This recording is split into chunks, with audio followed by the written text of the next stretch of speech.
For the next few weeks he was Will the good guy, Will the redeemer, and he loved it. It was effortless, too.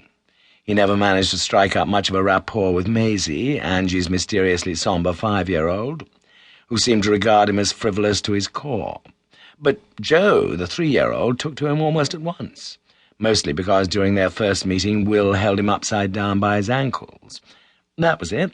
That was all it took. He wished that relationships with proper human beings were that easy.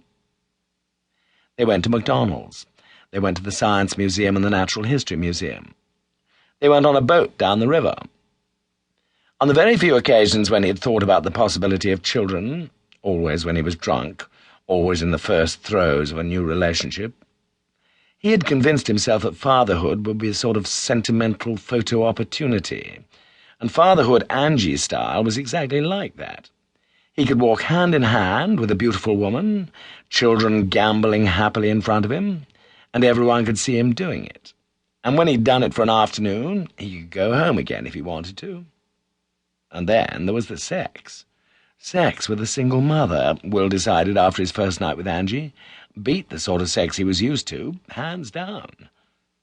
If you picked the right woman, someone who'd been messed around and eventually abandoned by the father of her children, and who hadn't met anyone since, because the kids stopped you going out, and anyway a lot of men didn't like kids that didn't belong to them, and they didn't like the kind of mess that frequently coiled around these kids like a whirlwind. If you picked one of these, then she loved you for it. All of a sudden you became better looking, a better lover, a better person. As far as he could see, it was an entirely happy arrangement, all those so-so couplings going on out in the world of the childless singles, to whom a night in a foreign bed was just another fuck. They didn't know what they were missing. Sure, there were right-on people, men and women, who would be repelled and appalled by his logic, but that was fine by him. It reduced the competition. In the end, the thing that swung it for him in his affair with Angie was that he was not someone else. That meant in this case he wasn't Simon, her ex, who had problems with drink and work, and who, with a cavalier disregard for cliché, turned out to be screwing his secretary. Will found it easy not to be Simon.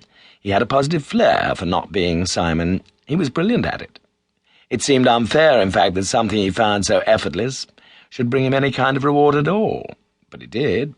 He was loved for not being Simon, more than he'd ever been loved simply for being himself.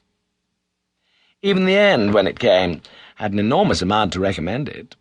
Will found endings difficult. He'd never quite managed to grasp the bull by the horns, and as a consequence there had hitherto always been some kind of messy overlap. But with Angie it was easy. Indeed, it was so easy that he felt there had to be some kind of catch. They'd been going out for 6 weeks, and there were certain things that he was beginning to find unsatisfactory.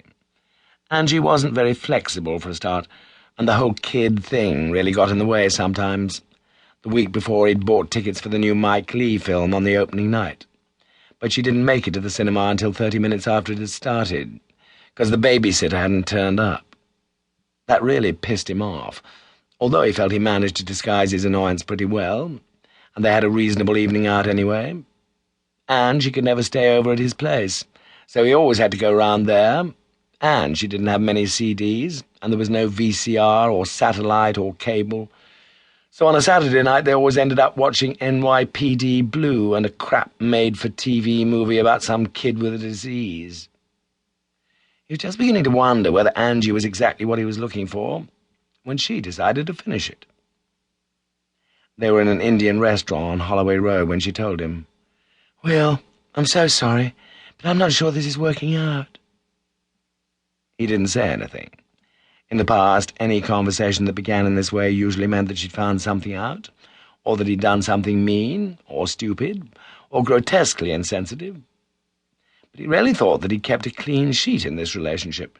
His silence bought him time while he scanned through the memory bank for any indiscretions he might have forgotten about. But there was nothing. He would have been extremely disappointed if he'd found something, an overlooked infidelity, say, or a casual, unmemorable cruelty. As the whole point of this relationship was his niceness, any blemish would have meant that